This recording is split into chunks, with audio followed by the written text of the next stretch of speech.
Hi guys, magandang araw na naman. Ang tatatuan natin ngayon ay tropa, taga Tondo. Andito rin yung mga supporters niya, mga tropa namin. Bale, free-hand ko lang to guys kasi ang gusto kong mangyari, original talaga yung design. May sinend siya sa akin na picture ng tato, pero sabi ko baguhin natin, wag yan. At baka nga magkita sila or magkasalubong. Couple tato na naman kayo niyan.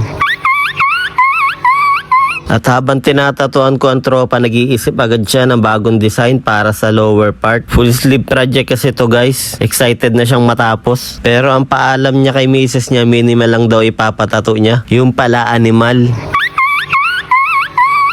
Ang gamit ko nga pala guys, black ink, Radiant Real Black. Solid tong gamitin. Kapag nag-healed itim na itim din, ang bilis pang ipasok sa balat ng ink. Mabilis din siyang punasan guys, hindi katulad ng ibang ink. Kailangan mo pa ng baby wipes or basang tissue para